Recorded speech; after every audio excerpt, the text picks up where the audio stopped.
Hi, this is Ruth Theresa with One Inspiring Woman, and today we're going to talk about how to argue.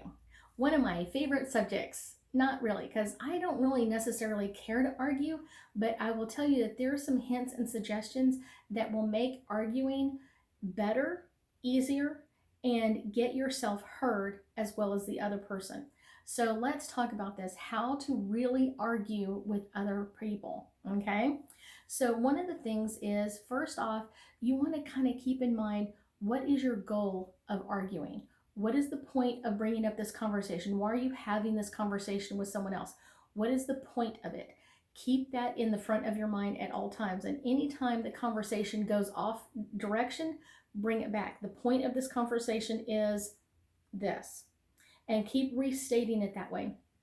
Because a lot of times when people are arguing, they'll go back to the past. Well, 5 days ago you did this, or you said you were going to do this and it didn't happen. No, no, no, no.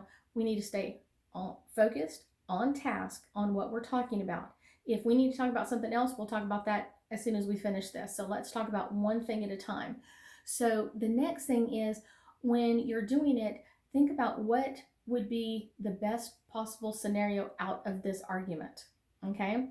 So what are you trying to gain, or what are you trying to get?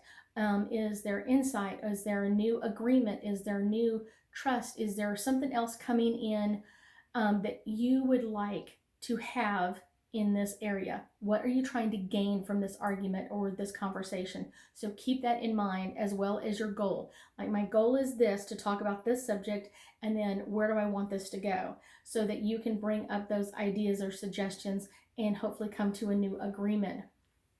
A lot of times, like I said, people get off task or they start talking about other things, and so you want to keep narrowing the subject. This is the subject we're on right now. If there's other things, make notes for later on. Next, one of the things that's really important is making sure that both sides feel heard. So one of the important things is, a lot of times I'm using the word argument, but it's more like it could be a discussion. Okay, so if you want to discuss something, it's not about raising your voice or being mad or yelling or screaming or anything else over the other person. What it is hear my side and I will hear your side. And we're going to have a talk about this. So when I'm talking, you're going to be quiet. And when you're talking, I'm going to be quiet. Okay? And it makes it much easier, because a lot of times people aren't necessarily trying to argue. What they're trying to do is they're trying to get themselves heard. So if you stop and allow them to talk, it makes them feel heard. So therefore, they're more likely to listen to your side of it and make you feel heard as well. And then when you get down to the very, very end, the last thing to keep most important is, what is your final conclusion? What are we now going to choose to do? How are we going to deal with this situation? What is our compromise? How are we going to do this?